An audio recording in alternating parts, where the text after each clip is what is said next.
தீர்க்க தரிசனம்ன்றது ஒரு மனுஷனுக்கு, ஒரு குடும்பத்துக்கு, ஒரு சமுதாயத்துக்கு, ஒரு சபைக்கு, ஒரு தேசத்துக்கு வருகிற காரியம். அதனால பொறுப்பா இருந்து தீர்க்க தரிசனம் சொல்லணும். ஏதோ அப்படி அடிச்சு விட்டுறக்கூடாது. நானாக ஹமாஸ்ல இப்படி நடக்கும், உக்ரைன் அப்படி நடக்கும், மணிப்பூர்ல இப்படி நடக்கும்னு சொல்லிட்டு போயிடக்கூடாது. தமிழ்நாட்டுல அடுத்து இப்படி நடக்கும் காரியங்கள், இந்தியாவில இப்படி நடக்கும்னு சொல்லிடக்கூடாது. ஒரு நாளும் கெஸ்ஸிங்க்கு இடமே கொடுக்க கூடாது. கெஸ் பண்ணவே கூடாது. இப்படி இப்படி போனா அப்படிதான் போகும், இப்படி போனா அப்படி போகும்னு நானாக ஒரு கால்குலேஷன் போட்டு ஒரு நாளும் தீர்க்க தரிசனம் சொல்லக்கூடாது. பிளைண்ட் மேன் மாதிரி இருக்கணும். ஆண்டவர் சொல்றாரா அது வரைக்கும் காத்திருக்கணும். நியூஸ் பேப்பரை பார்த்துட்டு அப்படியே அதை வச்சுட்டு நம்மளாக முடிவு பண்ண கூடாது. அடுத்து இந்த காரியத்தை இப்படிதான் போகும் நம்மளா கெஸ் பண்ணி அதை தீர்க்க தரிசனமா சொல்லிடக்கூடாது. கவனமாக இருக்கணும். தீர்க்க தரிசனம் நிறைவேறும் போதில்ல, அது சொல்லும் போதே அவங்களுக்கு அது என்ன நடக்க ஆரம்பிச்சிடும். அவங்களுக்கு அது அவங்களுக்குள்ள அது ஆரம்பிச்சிடும். இன்னொன்னு, அவங்களுக்கு தீர்க்க தரிசனம் சொல்லிடுறோம். நம்ம ஒரு இது வரைக்கும் நடக்காத காரியம் உங்களுக்கு நடக்கும் நம்ம சொல்லிடுறோம். சொன்ன உடனே என்னன்னு கேட்டீங்கன்னா அவங்களுக்கு சந்தோஷம் வந்துடும். அவ்வளவு நாள் இந்த போராட்டம் அவங்களுக்கு ஒரு முடிவுக்கு வந்துடும். ஆனா தீர்க்கதரிசிக்கு அப்பதான் ஆரம்பம். அந்த காரியம் நடக்கும் வர ஜெபிக்கணும். அந்த காரியம் நடக்கும் வர ஜெபிக்கணும். பல வருடங்களாக குழந்தை இல்லாத ஒரு சகோதரி, நான் சமீபத்துல சபைக்கு முன்னால நிறுத்தி கர்த்தர் ஒரு குழந்தைய கொடுப்பாருன்ற சபையே நின்று பார்த்துட்டு இருக்குது. நமக்கு அந்த நேரம் ஒரு பயம் இருக்கும். ஆனா நம்ம சாதாரண மனுஷங்க தான். நம்ம சூப்பர் நேச்சுரல் பீயிங் கிடையாது. நானும் ஒரு சாதாரண மனுஷன்தான். அந்த நேரம் எனக்கு ஆண்டவர் சொல்றாரு, நான் பயப்படுறேன், எனக்குள்ள ஒரு பயம் இருக்குது, நான் குழந்தைய தருவேன்னு சொல்லுன்றார்.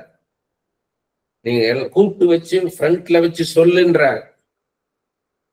எல்லாருக்கும் தெரியுது பல வருஷங்களாக அவங்க குழந்தை இல்லைன்னு. ஆனாலும் ஆண்டவர் கூப்பிடு, நான் செய்வேன், தைரியமா சொல்லு அப்படின்னு சொல்றார். என்னுடைய விசுவாசத்தை பலப்படுத்துறார். நான் அப்ப கூப்பிட்டு அந்த சகோதரியை கூப்பிட்டு சபைக்கு முன்பாக நிறுத்தி நான் சொல்றேன், ஆண்டவர் சொல்றார், உங்க குழந்தை பாக்கியத்தை தருவார். இதுல இப்போ அந்த பயம் இருந்துச்சுன்னா என்ன பண்ணா, ஆண்டவரால் கூடாத காரியம் ஒண்ணுமே பொதுவாக போயிட்டு எஸ்கேப் ஆகல. சீக்கிரத்திலே செய்வார், அதை இம்மிடியட்டா செய்வார். சில நாட்களுக்குள்ள, சில மாதங்களுக்குள்ளாக இந்த காரியம் உனக்கு நடக்கும்னு சொல்லுன்ற. ஏன்னா அவங்க எவ்வளவு பலவீனமா இருக்காங்களோ அவ்வளவு பலமா ஆண்டவர் இறங்கி வருவார். 2 அடி கீழே இருக்காங்கன்னா அதுக்கேற்ற விதத்துல கை நீட்டுவோம்.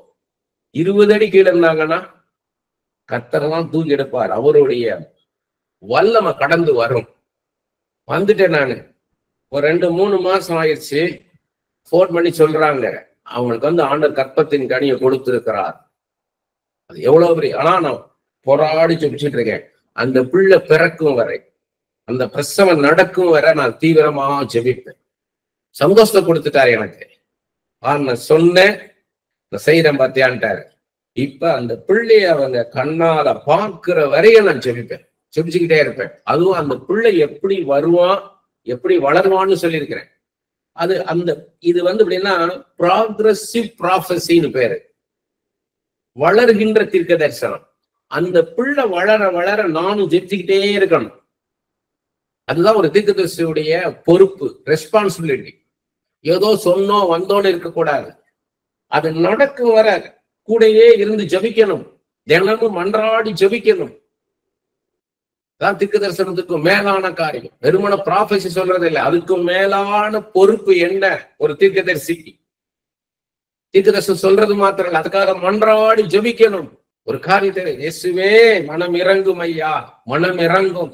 இயேசுவே, பிள்ளைகள் கர்த்தரால் ஒரு சுதந்திரம், கற்பத்தின் கனி, கர்த்தரால் வரும் பலன் எந்த மனுஷனாலும் கொடுக்க முடியாதப்பா. எவ்வளவு கோடி பணம் கொடுத்தாலும் கிடைக்காத ஐயா, நீர் தந்தாதான் உண்டு ராஜா. கற்பத்தின் கனியை தாருமையா, தாருமையா. அந்த வல்லமை இறங்கட்டும், அந்த சகோதரன் மீது இறங்கட்டும், அந்த சகோதரி மீது இறங்கட்டும். உருவாக்குகிற வல்லமை இயேசுவே அந்த கற்பத்தை தொடுமையா, இயேசுவே நம்முடைய ஆணி பாய்ந்த தழும்புள்ள கரத்தால் அந்த கற்பத்தை தொடுமையா, தொடுமையா, ஒரு அற்புதம் நடக்கட்டும் ஐயா. அதே போலதான் ஒரு சகோதரிக்கு வியாதி, கேன்சர், அவ்வளவுதான்ட்டாங்க. எல்லாம் மாச கணக்கா டெஸ்ட் எடுத்து எல்லாம் பயாப்சி அது இது எல்லாம் பண்ணி அவ்வளவுதான்ட்டாங்க. கடைசியா ப்ரே பண்றாங்க போன்ல, இன்னொரு வெளி மாநிலத்துல இருக்கிறாங்க. நான் ஜெபிக்கிறேன், ஜெபிச்சுட்டு ஆண்டவர் சுகந்தாருமையா சுகந்தாருமையான்னு மன்றாடி ஜெபிக்கிறேன். ஜெபிச்சுட்டு அதோட விடல, அவன் சுகம் கிடைக்கும் வரைக்கும் ஜெபிச்சுக்கிட்டே இருக்கிறேன். நான் தொடர்ந்து இயேசுவே சுகந்தாரும் சுகந்தாரும் ஐயா, சுகப்படுத்துங்க சுகப்படுத்துங்க. ஏன்னா நம்ம கையில அந்த பொறுப்பை கொடுத்திருக்கிறார். நீ ப்ரே பண்ணுன்ற அந்த பொறுப்பை நம்ம கையில கொடுத்திருக்கிறார். அவங்க எத்தனை பேர்ட்ட ஜெபிச்சாங்கன்னு தெரியாது, ஆனா என்னட்ட சொல்லி ஜெபிக்கிறாங்கன்னு பாத்தீங்கன்னா, அவங்கள கொண்டு போய் டெஸ்ட் பண்ணும்போது பாத்தீங்கன்னா அது இருந்த சிம்டமே இல்லைன்ட்டாங்க. எனக்கு எவ்வளவு சந்தோஷம். எனக்கு ஆண்டவர் ஒரு வியாதியை முறிச்சு போட்டிருக்கிறாரு. அதுக்காக நம்ம மன்றாடி ஜெபிக்கணும். தீர்க்கதரிசின்ற மன்றாடி ஜெபிக்கிறவனா இருக்கணும். அந்த காரியம் நடக்கும் வர, நடந்தே வர ஜெபிக்கணும், மன்றாடி ஜெபிக்கணும். சும்மா ஏனோ தானோ இல்லை, அவங்களை ஆசீர்வதிங்கப்பா, சுகப்படுத்துங்கப்பா, அப்படி இல்லை. ஒரு 3 பேருக்காக வேலைக்காக ஜெபிச்சுட்டு இருக்கிறேன். ஆண்டவர் நான் மேம்படுத்த சொல்றேன். ஒரு குழந்தைய பெற்றெடுக்கணும்னா எப்படி, ஒரு குழந்தை பாக்கியத்துக்காக எவ்வளவு தூரத்துக்கு ஏங்குவாங்களோ அப்படி போல அவங்க 3 பேர் ஏங்கிக்கிட்டு இருக்காங்கன்றார். அப்ப இது சாதாரண காரியம் இல்லை. ஆண்டவரே ஒரு வேலையை கொடுங்கப்பா அப்படி ஜெபிக்கிறது இல்லை. பல வருடங்களாக பிள்ளை இல்லாதவங்களுக்கு பிள்ளைய தருவதற்காக எப்படி மன்றாடுவோமோ அப்படி போல அவங்களுக்காக மன்றாட வைக்கிறார். இயேசுவே அவங்களுக்கு ஒரு வேலையை தாருமையா, இயேசுவே அவங்களுக்கு ஒரு வேலையை தாருங்க. ஏன்னா அவங்களுக்கு அப்படிப்பட்ட ஒரு கடினமான வேதனையான சூழ்நிலையில இருக்கிறாங்க அந்த வேலை இல்லாதனால. அதனாலதான் அதை சொல்றாரு. அப்ப அந்த இருதயத்துக்கு ஏற்ற வார்த்தையை நம்ம கண்ணு முன்னால இருக்கிறது இல்ல, கண்ணுக்கு மறைவுல இருக்கும் போது அதே போல மன்றாடி செபிக்கணும். நம்ம தனி அறையில ஆண்டவர்கிட்ட இருந்து, ஆண்டவரே அவங்களுக்கு வேலையை தாருமையா, நமக்கு வேலை கிடைக்கிறது போல ஜெபிக்கணும். நமக்கு வேலை இல்லாம வேலைக்காக எப்படி ஜெபிப்போமோ, நமக்கு பிள்ளை இல்லாம பிள்ளைக்காக எப்படி ஜெபிப்போமோ அப்படி போல ஜெபிக்கணும். அதனாலதான் சொன்னாரு, முதலாவது என்ன நேசி, அதற்கு ஒப்பாக உன்னை நேசிப்பது போல பிறனை நேசினார். இதெல்லாம் வாழ்க்கை அடங்கும்ட்டார். நம்ம தீர்க்க தரிசனம் சொல்லும் போது அற்புதத்தின் நேரம் அது, தடைகள் உடைகிற நேரம், நுகத்தடிகளை உடைக்கிற நேரம் அது. அவங்க அடிமையா இருப்பாங்க, அவங்க அடிமை வாழ்க்கை மாறும். தமிழ்நாட்டுல நம்ம தெற்கு பகுதியில ஒரு இடத்துல ஒரு ஓப்பன் ஏர் மீட்டிங், அப்ப ராத்திரி நடக்குது. இந்த கூட்டத்துல ஒரு சகோதரி நிக்கிறாங்க குழந்தையோட. மாமியார் கஷ்டப்படுத்துறாங்க, அவங்கள பயங்கரமா கஷ்டப்படுத்துறாங்க, சுதந்திரமே இல்லாம இருக்காங்க, ஒரு அடிமை வாழ்க்கை. அப்போ நான் சொல்றேன், நீங்க ஒரு குறிப்பிட்ட பொருளை வச்சிருக்கீங்க கையில, வீட்டுல இருந்து எடுத்து வச்சுக்கிட்டீங்க. ஆனா அந்த பொருள் அங்க கிடைக்கல, அடுத்து பஸ் ஏறி போய் அங்க போனேன் அங்கேயும் கிடைக்கல, அடுத்து பஸ் ஏறி அங்க போனேன் அங்கேயும் கிடைக்கல, அப்படிலாம் கடைசியா கிடைச்சிச்சேன்னு சொல்றதுக்காக வச்சிருக்கிறீங்க. இந்த மீட்டிங் வரீங்கன்னா உங்க மாமியார் விட மாட்டாங்க. ஆனா இப்ப நீங்க போகும்போது நீ எங்க போன, ஏன் இவ்வளவு நேரம்னு கேட்க மாட்டாங்க. ஒருபோதும் இனி அந்த ஒரு நுகத்தடிகள் இருக்காது. அந்த நுகத்தடி முறிஞ்சு போச்சுன்னு பாருங்க, அவ்வளவு சத்தம் போட்டு அழுதாங்க அந்த கூட்டத்துல. எவ்வளவு பெரிய விடுதலை பாருங்க. இனி ஒருபோது அந்த நுகத்தடி உங்க மேல இருக்காது, அந்த நுகத்தடியை முறிச்சு போட்டுட்டாரு. அதே மாதிரி ஒரு ஹஸ்பண்ட் ஒய்ஃப், அந்த ஒய்ஃப் அவருக்கு அவ்வளவு கவனிக்கிறாங்க. அவருக்கு காஃபி பிடிக்குமா, டீ பிடிக்குமா, எத்தனை மணிக்கு குடிப்பாரு, எவ்வளவு சூட்ல குடிப்பாரு, அவருக்கு எவ்வளவு இனிப்பு இருக்கணும், அந்த ட்ரெஸ்ஸை எப்படி அயன் பண்ணி வைக்கணும், அந்த நியூஸ் பேப்பரை எங்க வைக்கணும், அவருடைய பொருட்கள்லாம் எங்க வைக்கணும், எல்லாத்தையும் பார்த்து பார்த்து பார்த்து பண்றாரு. ஆனா அந்த ஹஸ்பண்ட் அதை கண்டுக்கவே இல்லை. இத சொல்லி இப்ப நீங்க அவருக்குள்ள ஆண்டவர் பேசுறார், ஆண்டவர் உணர வைக்கிறார். இப்படிப்பட்ட ஒரு மனைவியா எனக்கு, இப்படிப்பட்ட ஒரு அருமையான மனைவியா எனக்கு, என்னை புரிந்து கொண்ட ஒரு என் உணர்வுகளை புரிந்துகிட்டு எனக்கு அனுசரணையா இருக்கிற ஒரு மனைவியா எனக்குன்னு உணர்றீங்க. இப்ப அவங்க கையை பிடிங்க, நீங்க என்னை மன்னிச்சுக்கொண்டு ஒரு வார்த்தை சொல்லுங்க. உங்களுக்குள்ள ஒரு ஆறுதல் உண்டாகும், திடன் உண்டாகும். அந்த நேரம் பார்த்தீங்கன்னா அந்த பிரிவு அங்க சேருது. ஒரு நாளும் தீர்க்க தரிசனம் பகையை உண்டாக்கும்படியாக இருக்காது, எனிமிட்டி உண்டாக்கும்படியாக இருக்காது.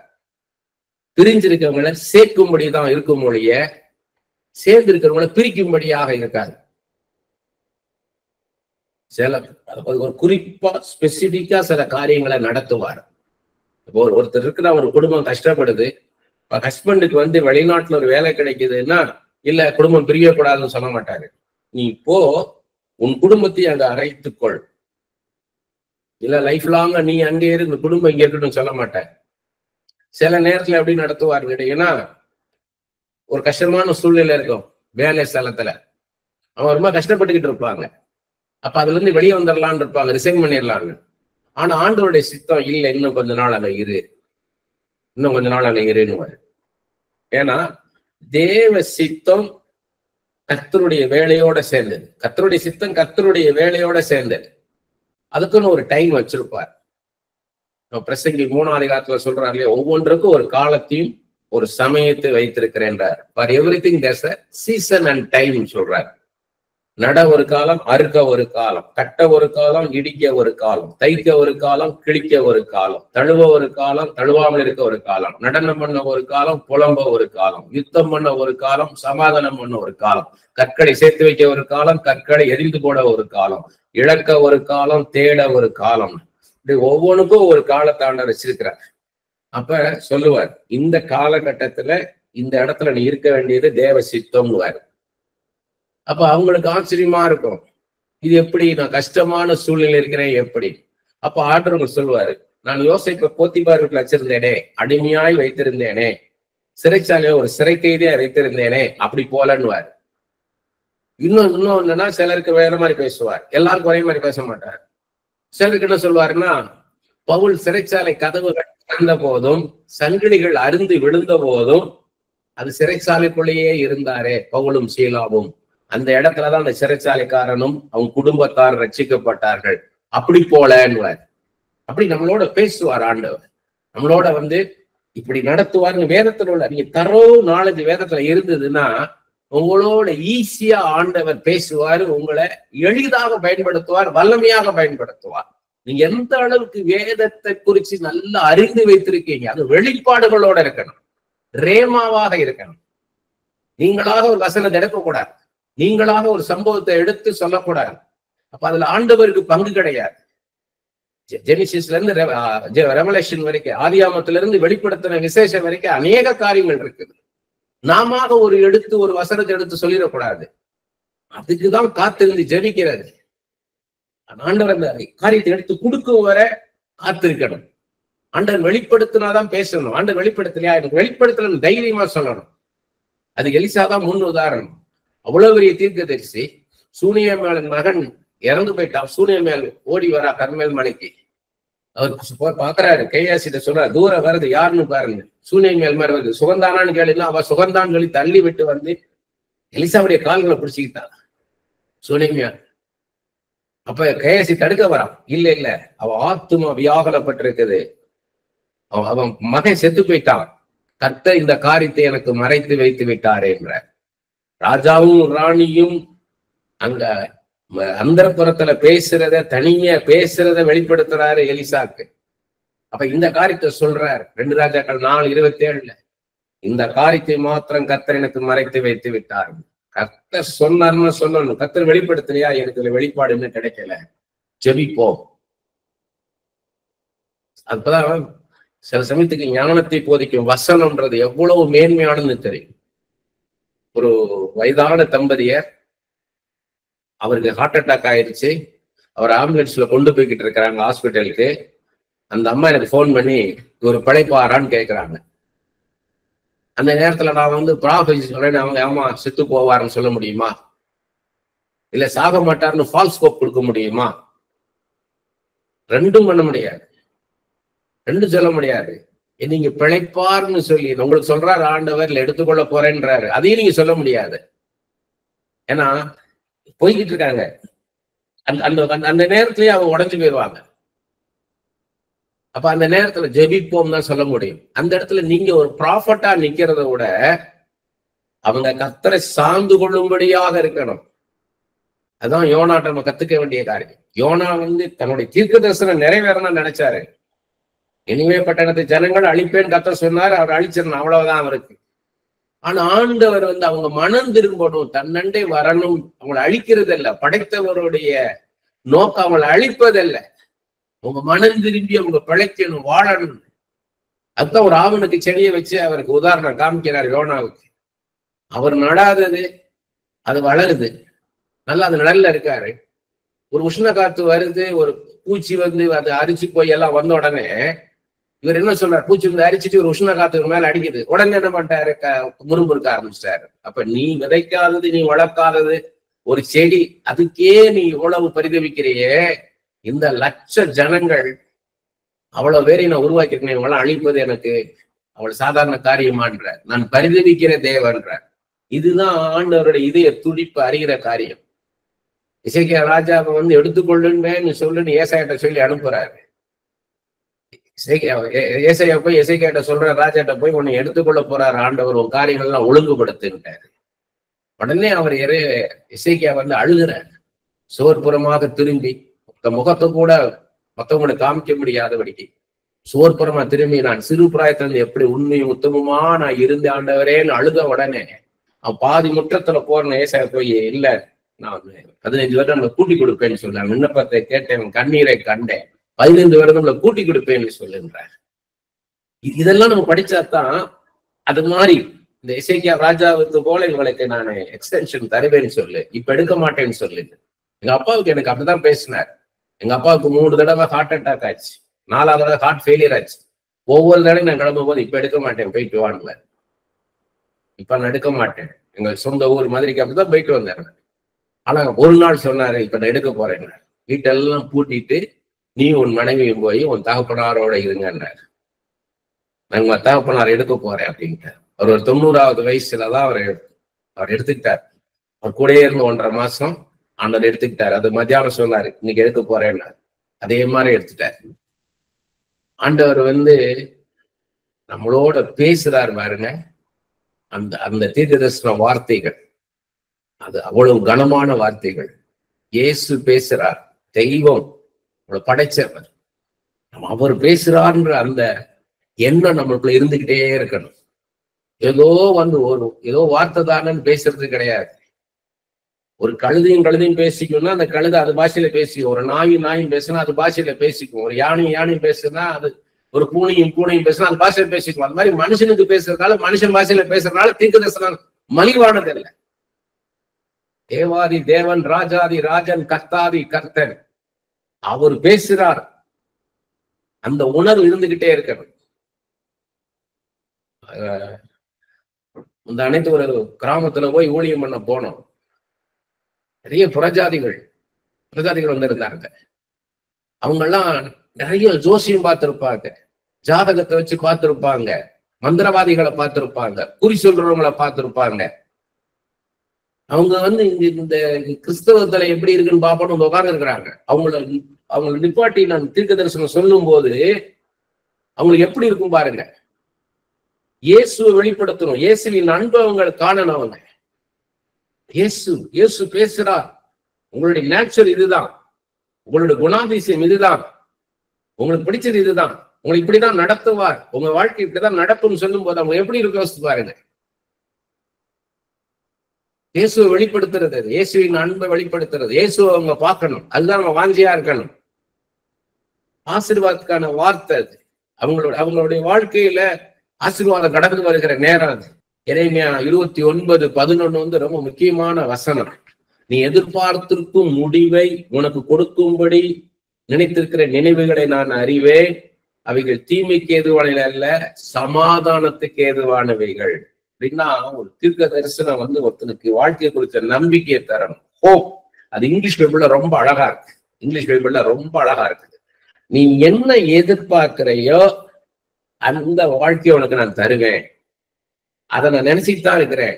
உனக்கு நம்பிக்கையை தரக்கூடிய ஒரு வாழ்க்கை, உனக்கு அந்த நம்பிக்கையை தருவேன் நான். உனக்கு அந்த ஆசீர்வாதமானது. அது தீமைக்கு இல்ல, நன்மைக்கானது, சமாதானமா இருக்கும். எப்படி இருக்கு பாருங்க சொல்லும் போதே. அவர் சொல்றாரு, இன்னொரு இடத்துல சொல்றாரு இல்லையா, குறித்த காலத்துக்கு நான் அந்த தரிசனம் வைக்கப்பட்டிருக்கிறது, அது தாமதிப்பதில்லை, அது தாமதித்தால் அது காத்துரு, அது நிச்சயமாய் வரும்ன்றார். அது புரிஞ்சுக்க கஷ்டமா இருக்கும். அப்படின்னா குறித்த காலத்துக்கு தரிசனத்தை வச்சிருக்கிறேன், உனக்கு இந்த காரியத்தை செய்யணும்னு நானு ஒரு குறித்த காலத்துக்காக வச்சிருக்கிறேன், வெயிட் பண்ணுன்றார். அது தாமதிப்பது போல உனக்கு தோணலாம், ஆனா அது தாமதிக்கல, நிச்சயமாக அதை செய்வேன். அதான் உன் நம்பிக்கை வீண் போகாது, முடிவில் அது விளங்கும். நிச்சயமாகவே முடிவு உண்டு, உன் நம்பிக்கை வீண் போகாது என்ற ரெண்டு காரியம், கர்த்தரை குறித்த நிச்சயம், கர்த்தர் சொன்ன காரியத்தை குறித்த நிச்சயம், இதை உண்டாக்கும்படியாக இருக்கணும். அவங்க விசுவாசத்தை தருவதாக இருக்கணும் தீர்க்க தரிசனம். நிச்சயமாக ஆண்டவர் செய்வார், அந்த ஆண்டவரை குறித்த நிச்சயம் அவங்களுக்குள்ள உண்டாகணும். அதே மாதிரி ஆண்டவர் சொல்றதை செய்வார்ன்ற நிச்சயம் அவங்களுக்கு உண்டாகணும். ரெண்டு காரியம் அதுல உண்டாகணும். அவங்களுக்கு கடினமான சூழ்நிலையில, நெருக்கடியான போராட்டமான சூழ்நிலை நம்ம செல்லும் போது நம்ம சோர்ந்து போகாமல் திடனற்று போகாதபடிக்கு நம்மளை திடப்படுத்துவதற்காக சொல்லுதான் தீர்க்க தரிசன வார்த்தை. லேசான வார்த்தை கிடையாது இது. ஏதோ இது ஒரு வாய்ப்பாடு சொல்ற மாதிரி சொல்ற காரியம் கிடையாது.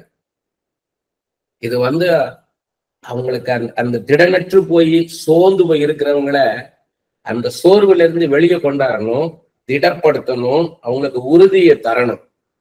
கர்த்தர் உங்களுக்கு செய்வார், நிச்சயமாக செய்வார். அப்பதான் அவங்க பாஸ்ட சொல்ல வைப்பார். நீ மற்ற சைக்காலஜிலையும் பிலாசபிலையும் இல்லாத காரியம் பைபிள்ல மாத்திர இருக்க காரியம் என்னன்னா, சைக்காலஜி பிலாசபியும் நம்ம கஷ்டத்தை சுட்டி காட்ட மாட்டாங்க, அதை ஃபோக்கஸ் பண்ண விட மாட்டாங்க. நீங்க அதையே நினைக்கிறீங்க, வேற நினைங்கன்னுவாங்க, மாத்தி யோசிங்கன்னுவாங்க. வேதம் அப்படி இல்லை. நீ தாயும் தகப்பனும் கைவிட்டப்படப்பட்டவள், உன் தாயும் தகப்பனும் உன்னை கைவிட்டாங்க, உள்ளதை உள்ளதனும் இல்லதை இல்லதனும் சொல்றவர் தான் ஆண்டவர். உன் தாயும் உன் தகப்பனும் உன்னை கைவிட்டாங்க, ஆனா நான் உன்னை கைவிட மாட்டேன். அப்ப தாயும் தகப்பனும் கைவிட்டாங்களா? ஆமாம். தாயின் அரவணைப்பு இல்லாம போச்சு, தகப்பனுடைய அரவணைப்பு இல்லாம போயிடுச்சு. எஸ்தரை போல நீ இருக்கிற, ஆனா உன்னை உயர்த்துவேன். அநேகருக்கு நீ ஆசீர்வாதமான பாத்திரமா இருப்ப. அநேகரால நீ ஏமாற்றப்பட்டிருக்கிற, அது உண்மைதானே? அதை நினைக்காம இருந்தா அதுல இருந்து நம்ம அது இல்லாம போயிருமா? நீ அநேகரால ஏமாற்றப்பட்டிருக்கிற, அநேகருடைய அன்பு கிடைக்காம போயிடுச்சு. நீ அநேகருக்கு கொடுத்த, ஆனா உனக்கு அநேகர் கொடுக்கல. நீ யாருக்கெல்லாம் கொடுத்து அவங்களால அவனை மறந்துட்டு போயிட்டாங்க. அப்ப நமக்கு கஷ்டமா இருக்கும், நம்ம வேதனையை கிளற மாதிரி இருக்கும் அந்த தீர்க்க தரிசனம். ஆனா ஆண்டவர் சொன்னாரு, 10 தொழுநோயாளுக்கு சுகப்படுத்தினேன், 9 பேர் மறந்து போனா, ஒருத்தன் தானே நன்றியோடு வந்தான்வார். அப்படி போலதான் அந்த உலகம் இருக்கும். நாசில சுவாசம் உள்ள மனுஷன் அப்படிதான் இருப்பான். அன்பு தணிந்து போகும்னு சொல்லியிருக்கிறேனேன்வார். அதுதான் ரியாலிட்டி. சோ அந்த ரியாலிட்டிய நம்ம கண்ணு முன்னால சொல்லுவார். அது சொல்லி, இதுதான் டிசீஸ், இதுதான் உனக்கு ப்ராப்ளம், இதுல இருந்து உன்னை நான் தூக்கி எடுப்பேன்வார். அதான் தீர்க்க தரிசனம். கர்த்தர் ஒரு மனுஷன்கிட்ட என்ன எதிர்பார்க்கிறார், என்ன விரும்புகிறார் அப்படின்றத வெளிப்படுத்துவதான் தீர்க்க தரிசனம். ஒரு குடும்பத்துக்கு, ஒரு மனுஷனுக்கு, ஒரு சபைக்கு, ஒரு சமுதாயத்துக்கு, ஒரு தேசத்துக்கு என்ன செய்ய விரும்புகிறார் அப்படின்றத வெளிப்படுத்துவதான் தீர்க்க தரிசனம். நம்ம அதுக்கு என்ன பண்ணணும் கேட்டீங்கன்னா, தனியா உட்கார்ந்து ஜெபிக்கணும், தனித்திருந்து ஜெபிக்கணும். ஏதோ அந்த நேரத்துல அப்படி ஜெபிச்சு தீர்க்க சொல்லியெல்லாம் நினைக்க கூடாது. கர்த்தர் சொல்லுவாரு, அப்படி சொல்லிட்டு போயிடலாம். யாருக்கு சொல்றாரோ, 40 பேர் 50 பேர் வந்தாங்கன்னா 10 பேருக்கு சொன்னான்னா 10 பேருக்கு சொல்லுவோம், மிச்சவர்களுக்கு சொல்லாம போயிட வேண்டாம் நினைக்க கூடாது. எல்லாருக்கும் தீர்க்க தரிசனம் சொல்லணும்னு நினைக்கணும். சில இடத்துல பாத்தீங்கன்னா 10 பேர் கூப்பிடுவாங்க, நீங்க நீங்க நீங்க நீங்க நீங்கன்னுவாங்க. அவங்க எல்லாரும் முன்னாடி வரவழைச்சிருவாங்க. ஒருத்தர் 2 பேருக்கு மாத்திரம் ப்ராஃபட் சொல்லிட்டு போயிட்டு வாங்கன்றுவாங்க. மத்த 8 பேருக்கு எப்படி இருக்கும்? அநேக இடங்கள் இல்ல, எல்லா இடங்களையும் நான் பார்க்கிற காரியம் சொந்த அனுபவம். யாராவது எழுப்பி நெல்லுங்க கூட்டத்துல, யாராவது எழுப்பி நெல்லுங்க, அவங்களை குறிச்சு கர்த்தர் பேசுவாருங்க. 4 பேர் 5 பேர் அட் டைம் எந்திரிச்சிருவாங்க. உடனே நீங்க தான் ஃபர்ஸ்ட் எந்திரிச்சா நீங்க நில்லுங்க, மீதியவங்கள உட்காருங்கன்னு சொல்ல மாட்டேன். எத்தனை பேர் நின்னாங்களோ அத்தனை பேருக்குமே நான் ப்ராஃபஸி சொல்லுவேன். ஏன்னா இது ஆண்டவர் தன்னை வெளிப்படுத்துகிற நேரம். அது ஆண்டவர் அவங்க ஒருத்தருக்கு தான் பேசுவாரா? எல்லார குறிச்சும் பேசுவார். எல்லார குறிச்சும் பேசணும். நீங்க பேர் சொல்றீங்க, ஆண்டவர் சொல்றாரு இந்த பேருள்ள ஒரு மனுஷங்க உட்கார்ந்து இருக்கிறான் அப்படின்றீங்க. அப்ப இந்த பேருள்ள ஒரு மனுஷங்க உட்கார்ந்து இருக்கிற கர்த்தர் உன்னை முன்னாடி அழைக்கிறாருன்னா 3 பேர் வராங்க அந்த பேர்ல, இல்ல 2 பேர் வராங்க, இல்ல உங்களுக்கு தான் உங்களுக்கு இல்லைன்னு தெரியல, அந்த அவர் யாரு? அவரு கர்த்தருடைய பிள்ளை தானே. 2 பேருக்கும் சொல்லணும். 4 பேரை கூப்பிட்டீங்க, 4 பேர் எடுப்பீங்க, 4 பேருக்கும் சொல்லணும். யாரோ தானே, யாரோ ஒருத்தர் தானே அப்படி நினைக்கவே கூடாது. யாரையும் அசட்ட பண்ணக்கூடாது. அவங்க யாரோ அப்படின்னு நினைக்கக்கூடாது. இன்னொன்னு நம்மளா ரீசன்ஸ் போட்டுக்க கூடாது. அவங்க சரியா பைபிள் படிக்காம இருக்கலாம், அவங்க சரியா ஜெபிக்காமலா இருப்பாங்க, அவங்க ஆண்டவரோட கிட்ட நெருங்கி இல்லாம இருப்பாங்க, ஏதோ ஒரு காரியத்துல ஆண்டவர் அவங்கள பகைச்சிருப்பாரு, அதனால ஆண்டவர் அவங்களை பத்தி பேசல அப்படின்னு நினைக்க கூடாது. ஆண்டவர்கிட்ட கேட்கணும், ஒவ்வொருத்தரை குறிச்சும் கேட்கணும். இப்ப ஒரு இடத்துல போன இடத்துல வயசான அம்மா, அது ஃபாஸ்டிங் பிரேயர் முடிச்சு மத்தியானம் இறங்குறேன், போய் சாப்பிடணும். இறங்குற நேரம் நீங்க அப்புறமா சாப்பிட்ட பிறகு நீங்க ஜெபம் பண்ணுங்க அப்படின்ட்டாரு பாஸ்டர் எல்லாரையும். ஆனா ஒரு வயசான அம்மா நிக்கிறாங்க ஜெபிக்கிறதுக்காக. அப்ப என் மனசு கஷ்டமா இருந்தது. ரொம்ப வயசான பாட்டி, வயசான அம்மா. சரி வயசான அம்மான்ட்டு அவங்களுக்காக ஜெபம் பண்றேன். கண்ணை மூடி ஜெபிச்சுட்டு, அதுக்காக ஏனோ தானே ஜெபிக்கல, சும்மா 2 வார்த்தை சொல்லுவான், போயிடலாம் அப்படிலாம் இல்லை, பைபாஸ் பண்ணிட்டு போயிடலாம் அப்படின்னு சொல்லல. ஆண்டவர் என்ன சொன்னாரோ அத அந்த அம்மாவுக்கு சொல்லி ஜெபிச்சிட்டேன். ஜெபிச்சு கண்ணை திறந்தா சுத்தி இன்னும் 4 பேர் நிக்கிறாங்க. சரி, அந்த 4 பேருக்கு ஜெபிச்சா அப்படியே வரிசையா வர ஆரம்பிச்சிட்டாங்க. அப்ப அவங்க சாப்பிடுவதற்குள்ள நேரம் இல்லாமல் இயேசு கிறிஸ்து ஊழியம் செய்தார்ன்னு இருக்குது. அது அநேக இடங்கள்ல இருக்குது. திருக்கூட்ட ஜனம் அவரை தேடி வந்தது, சாப்பிட கூட நேரம் இல்லாமல். அப்ப அந்த வசனம் நம்ம கண்ணு முன்னால நிக்குது. இப்ப இந்த ஜனமெல்லாம் இவ்வளவு நேரம் பிரசங்கத்துல கேட்டாங்க ஆண்டவர் சொல்றதெல்லாம். இப்ப என்னை குறித்து என்ன சொல்லுவாரு, எனக்கு ஒரு அற்புதம் நடக்காதவங்க நிக்கிறாங்க. அப்ப அவங்களுக்காக ஆண்டவர் பரிதவிக்கிறார். அப்ப நான் எல்லாருக்காகவும் நான் ஜெபிச்சுட்டு வந்தேன். நான் ஜெபிச்சுட்டு சாப்பிட பார்ப்போம், எனக்கு திருப்தியா இருந்தது. எல்லாருக்காகவும் நம்ம ஜெபிச்சிருக்கோமே என்ற அந்த திருப்தி. அப்ப அது ஆண்டவர் நம்மளுக்கு அதை பார்ப்பாரு. யாரோ ஒருத்தர் தானே அப்படின்னு ஒரு நாள் நினைக்க கூடாது. இவங்க யாரோ இன்னைக்கு வந்தோம், நாளையில இவங்க பார்க்க போறோம், அடுத்து எப்ப இங்க வர போறோம் அந்த இடத்துக்கு அப்படி நினைக்கவே கூடாது. யாரை பார்த்தாலும் இயேசு கொண்டாந்து உங்க முன்னாடி நிறுத்தி இருக்கிறாருன்னு பார்க்கணும். அந்த ஆத்துமா உங்க முன்னாடி நிறுத்துற கர்த்தர் அந்த ஊழியத்தை உங்களுக்கு கொடுத்திருக்கிறாருன்னு நினைக்கணும். நம்ம அனுமானங்களுக்கும் நம்ம உத்தேசங்களுக்கும் ஒரு நாள் இடம் கொடுக்க கூடாது. கர்த்தருடைய பார்வை, கர்த்தருடைய நடத்துதலை குறித்த நல்ல தெளிந்த அறிவு வேணும். வாழ்க்கை குறித்த நல்ல தெளிவு வேணும். இன்னைக்கு அநேக இடங்கள்ல நான் பார்க்கறது இதுலதான் குறைவா பார்க்கிறேன். தீர்க்க தரிசனத்தில் உள்ள குறைவு, ஒரு லைஃப்னா என்னன்றது தெரிஞ்சுக்காம மேலோட்டமா லைஃப பார்த்துக்கிட்டு அப்படி ப்ராஃபஸி சொல்லிட்டு இருக்கிறாங்க. ஒரு லைஃப்னா எப்படி அப்படின்றத பிகினிங்ல இருந்து எண்டு வரைக்கும் யோசித்து பார்க்கணும். ஒரு லைஃப், அந்த லைஃப்ல இவங்களுக்கு அந்த லைஃப் ஆண்டவர் கொடுக்கிறாரு, அதை எப்படி இவங்களுக்கு அதை புரிந்து கொள்ள வைக்கணும், ஆண்டவர் எப்படி புரிந்து கொள்ள வைக்கணும், லைஃப் எப்படி புரிந்து வைக்கணும், இவங்களை எப்படி புரிந்து கொள்ள வைக்கணும்ன்றதுல தெளிவா நம்ம நடக்கணும். அதுக்குதான் ஞானத்தை போதிக்கும் வசனம் ரொம்ப முக்கியம். Word of wisdom. வெறுமன ப்ராஃபஸி சொல்லிட்டு போயிடுறதுல பிரயோஜனம் கிடையாது. ஏன் இப்படி நடத்துறார், எதனால இப்படி நடத்துறார், அவங்க ஒரு கஷ்டத்துல இருக்கிறாங்களா, ஒரு வியாதியில இருக்காங்களா, கடன் பிரச்சனையில இருக்காங்களா, அது சொல்லணும். இப்ப கடன் பிரச்சனை இருக்கிறாங்க ஒருத்தவங்க, அப்ப நமக்கு எப்படி இருக்கணும்னா ரொம்ப கேர்ஃபுல்லா இருக்கணும். அப்ப நம்ம சுயமா கடன் வாங்காதேன்னு கர்த்தர் சொல்லி இருக்கிறார்.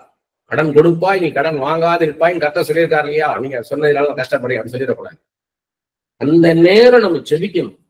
ஆண்டவரே இவங்களை குறித்த வெளிப்பாட்டை தாரும் ஐயா, இவங்களை குறித்த வெளிப்பாட்டை எனக்கு தாரும் ஐயான்னு கேட்கணும். ஆண்டவரே என்ன காரியம் ஆண்டவரேன்னா, இங்க ஒரு சுகபோகமான வாழ்க்கையை வாழ்றாங்க, தங்களுடைய வருமானத்துக்குள்ள குடும்பத்தை நடத்தாம கடன் வாங்கியே பழகிட்டாங்க. அப்ப அந்த கடனை முதல்ல அடைக்க சொல்லுவாரு. இத நம்ம அப்படியே சொல்லணும் அவங்களுக்கு. இதை பூசி முழுகக்கூடாது. நம்ம அதை நேரடியா சொல்லணும். முதல்ல இந்த கடனை அடைக்கணும். அதுக்கான வருமானத்துக்கான வழியை திறந்து தாருங்க ஐயா. முதல்ல உங்க செலவை நிறுத்துங்க.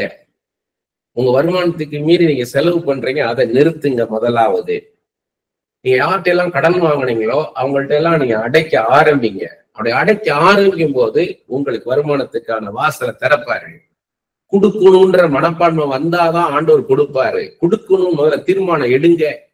இதான் ஞானத்தை போதிக்க வசனம். இது கிஃப்ட் ஆஃப் ப்ராஃபஸில வராது. ஒரு வெளிப்பாடும் கிடைக்காது. அப்படின்னா என்ன அர்த்தம்? வெறும் கிஃப்ட் ஆஃப் ப்ராஃபஸில அங்க ஒண்ணு நடக்கலன்னு அர்த்தம். அங்க வேர்ட் ஆஃப் நாலேஜும் வேர்ட் ஆஃப் விஸ்டமும் வேணும். அறிவு குணத்து வசனமும் ஞானத்தை போதிக்கும் வசனமும் வேணும்.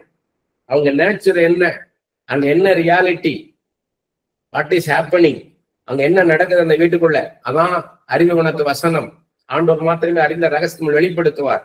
அடுத்து அதுக்கான தீர்வு என்னன்றதை ஞானத்தை போதிக்க வசனத்துல வெளிப்படுத்துவார். அதை சொல்லணும். ப்ரையாரிட்டி ரொம்ப முக்கியம். ஏன்னா லைஃப் பத்தி ஃபுல்லா தெரிஞ்சுக்கணும். எதுக்கு சொல்றேன்னா, ப்ரையாரிட்டி ரொம்ப முக்கியம். ஒரு ப்ராஃபிட்டுக்கு அது கரெக்டா இருக்கணும். உலக பிரகாரமான காரியங்களை பெருசா பார்க்க கூடாது. இதெல்லாம் அழிஞ்சு போகும். இந்த உலகமெல்லாம் அழிஞ்சு போகும். காரு, வீடு, சொத்து, பணம், இதெல்லாம் அழிஞ்சு போகும். இதெல்லாம் ஒரு நிரந்தரமான காரியம் கிடையாது. இதை பெருசா பார்க்க கூடாது. அதை ப்ராஃபஸியா சொல்லவும் விடமாட்டார் ஆண்டவர். நான் 4 கார்களை பார்க்கிறேன், 4 வீடுகளை பார்க்கிறேன், இத்தனை ஏக்கர் நிலத்தை காமிக்கிறாரு, அப்படிலாம் ஆண்டவர் பேச மாட்டாரு. அவங்களுள்ள சமாதானம் வேணும், சந்தோஷம் வேணும். முதலாவது கர்த்தர், அடுத்து குடும்பம். பொறுப்பா வேலையை பார்க்கணும். அது எதை கொடுத்தாரோ, வேலையோ ஊழியமோ பிசினஸோ, எதை கொடுத்தாரோ அதை சின்சியரா செய்யணும். என்ன பண்றாரு? ஒரு வேலையை முதல்ல பார்க்கணும். அடுத்து வயலப்பாரு, அடுத்து உன் வீட்டை கட்டுன்றார். அதான் ப்ரையாரிட்டி. கரெக்டா ஆண்டவர் சொல்லுவார். அப்படி நம்ம தீர்க்க தரிசனம் சொல்லுகிறவங்க காரு, பணம், புகழ், சொத்து இதை பெருசா பார்த்தோம்னா, பதவி இதெல்லாம் பெருசா பார்த்தோம்னா, நம்ம ப்ராஃபஸி சொல்லும் போது அவங்களை அதை அஃபெக்ட் பண்ணும். அது இருக்கிறவங்களை பெருசா பார்ப்போம்.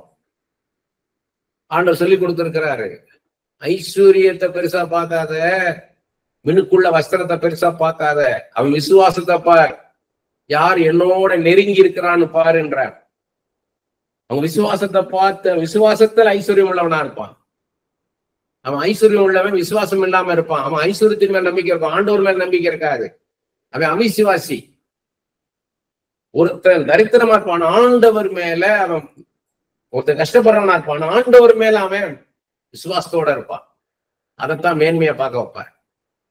அப்ப நம்மளுடைய பார்வை, சிந்தையெல்லாம் பைபிள் படிக்கும் போதுதான் கரெக்டா, நல்ல ப்ராஃபிட்டா, நல்ல தரோவா பைபிளை படிக்க நம்மளுக்கு தெளிவு உண்டாகும். நம்ம தீர்க்க தரிசனம் சொல்றவங்கள கர்த்தர் நம்பணும்.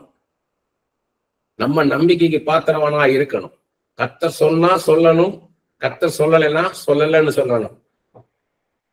கர்த்தர் சொல்லாமலே சொன்னார்னு சொன்னோம்னா, கர்த்தர் நம்மளை நம்புறது மேல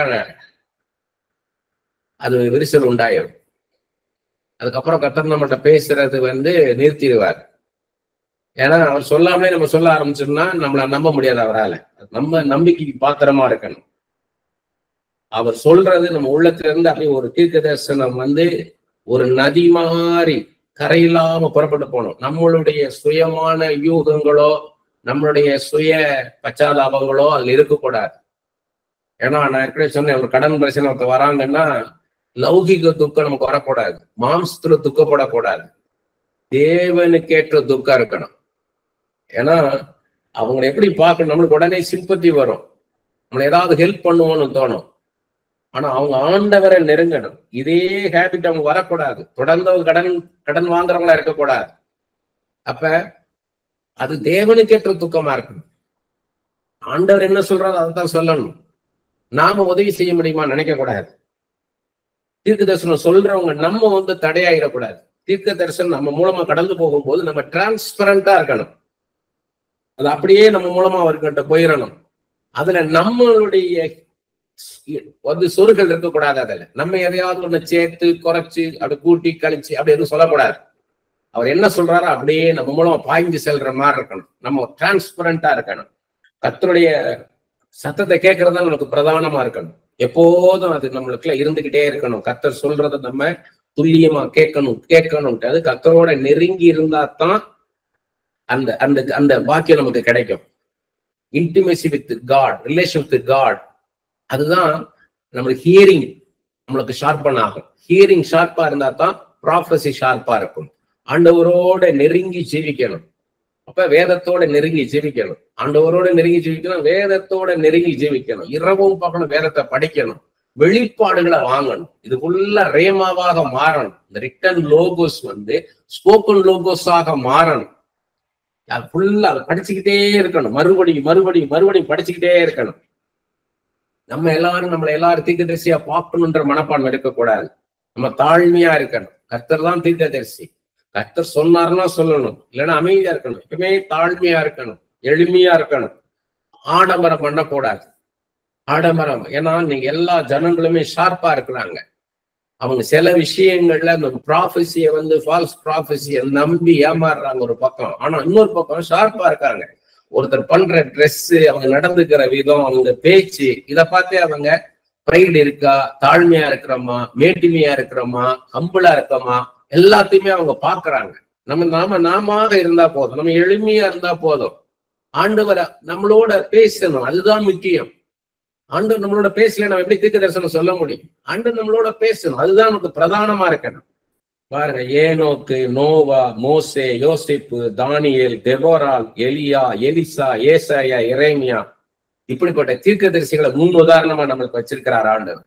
அவங்கள்ட்ட இருந்து கத்துக்கிடணும். எவ்வளவு அர்ப்பணிப்போட இருந்தாங்க, எவ்வளவு தாழ்மையா இருந்தாங்க. ராஜாக்களுக்கு முன்பாக நின்னாலும் a prophet is more than a king. தீர்க்கதரிசி என்பவர் ராஜாக்களுக்கு மேலானவங்க. ஆனாலும் இந்த ராஜாக்கள் முன்பாக பணிவாக நிக்கிறாங்க.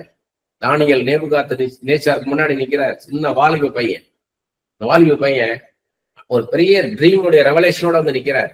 என்ன ட்ரீம், அதோடைய வெளிப்பாடு என்ன? ஆனா அங்க எல்லார காட்டிலும் எனக்கு ஞானம் அதிகமா இருக்குன்றதுனால அல்ல, ராஜாவுக்கு கர்த்தர் அதை வெளிப்படுத்துறதுக்காக என்னை கொண்டாந்து நிறுத்தி இருக்கிறார். அவ்வளவு தாழ்மை பாருங்க. ஒவ்வொரு தீர்க்கதரிசியும் ஒவ்வொரு விதமா பயன்படுத்தி இருக்கிறார். மோஸ்ட்லி பாத்தீங்கன்னா அற்புதங்களும் அடையாளங்களும் மூலமாக அவரை இது பண்றாரு. தானியேல், யோசிப்பும் பாத்தீங்கன்னா சொப்பனங்கள், தரிசனங்கள் அப்படி மூலமா அவங்க தீர்க்கதரிசியா பயன்படுத்துறாரு. ஒவ்வொருத்தரையும் ஒவ்வொரு விதமா. எரேமியா பாத்தீங்கன்னா அவரை இடிக்கவும், அழிக்கவும், கட்டவும், நாட்டவும் பயன்படுத்துறாரு. ஒரு தேசத்தை இப்படி நடந்தேன்னா அழிச்சிருவேன்றாரு, இப்படி இருந்தேன்னா அவனை கட்டுவேன்றாரு. அப்படி போல ஒவ்வொருத்தரையும் ஒவ்வொரு விதத்துல பயன்படுத்துறாரு. அது நம்ம பார்க்கணும். நம்ம அதை பார்க்கும்போது எப்படி நம்ம ஃப்ளோ ஆகணும்னு தெரியும். நம்ம எப்படி எந்த மாதிரி ப்ராஃபட்டிக் இதுல நம்ம நிக்கணும், நம்மளுடைய தாகம் எங்க இருக்குன்னு பார்க்கணும்.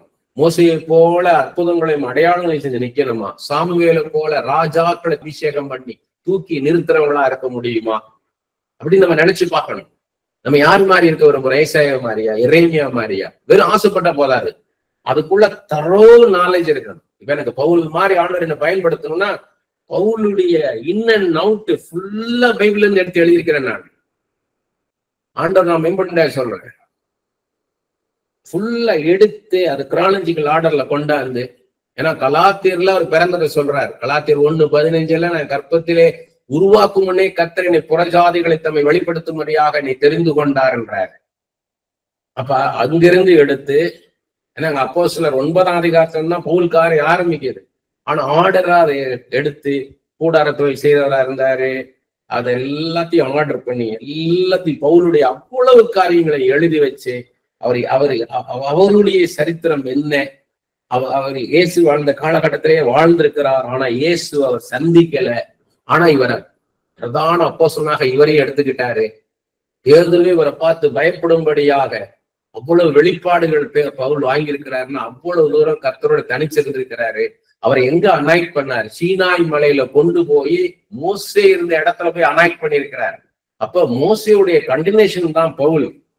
பழைய ஏற்பாட்டுல மோசே எப்படி இருந்தாரோ அப்படி போல எழுதுகிற அபிஷேகம், ப்ராஃபிட்டிக் அனாயிட்டிங், ரைட்டிங் அனாயிட்டிங்.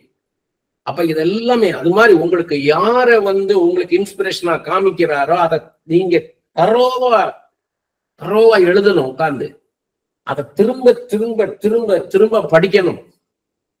வெறுமனை என்னை ஆண்டவர் என்னைய மோசே மாதிரி யூஸ் பண்ண தெரிஞ்சுக்கிட்டேன் இருக்காரு, எலியா மாதிரி பயன்படுத்துவேன் இருக்காருன்னு சொல்லிட்டு அப்படியே இருந்துடக்கூடாது.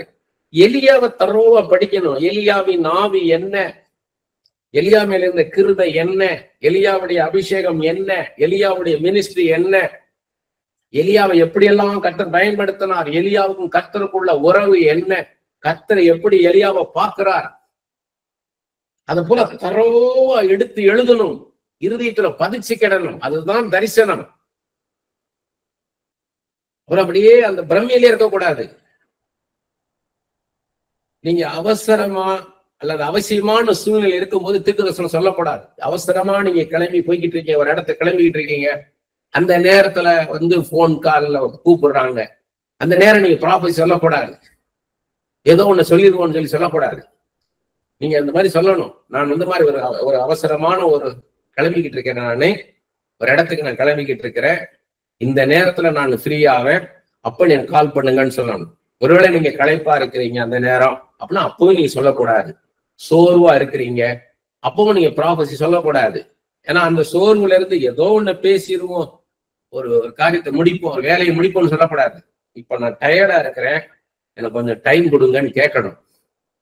அது தப்பே கிடையாது. ஏன்னா நம்மளால கான்சன்ட்ரேட் பண்ண முடியாது, மெடிடேட் பண்ண முடியாது. அது மெடிடேட் பண்றது, கான்சன்ட்ரேட் பண்றத நான் கர்த்தர் சித்தனால் நான் அடுத்த வாரம் நான் எடுக்கிறேன். நான் இப்ப டைம் முடிஞ்சிருச்சு, இதுக்கு மேல எடுத்து போக கூடாது. நேரம் எடுத்து ஜெபிச்சுதான் தீர்க்க தரிசனம் சொல்லணும். நம்ம சும்மா ஏதோ சொல்லிடுவோம், ஒரு அப்படியே ப்ராஃபஸியான சொல்லிட்டு போயிடுவோம், அதோ ஒரு வார்த்தைன்னு நினைக்க கூடாது. அடுத்த எண்டுல எப்படி இருக்கிறாங்க அப்படின்றத யோசித்து பார்க்கணும். அவங்களுக்கு அது அவசியமான வார்த்தை, புரோஜனமான வார்த்தை. அது அவங்களுக்கு அந்த வார்த்தை சொன்னோம்னா அவங்க அந்த சோர்வுல இருந்து வெளியே வந்துருவாங்க, அந்த இடுக்கத்துல இருந்து அவங்க வெளியே வந்துருவாங்க, அந்த நெருக்கத்துல இருந்து அவங்க வெளியே வந்துருவாங்க. அப்படின்னா அது என்ன பண்ணணும்னா நீங்க அதை உணரணும், அவங்களோட சிச்சுவேஷன் உணரணும்.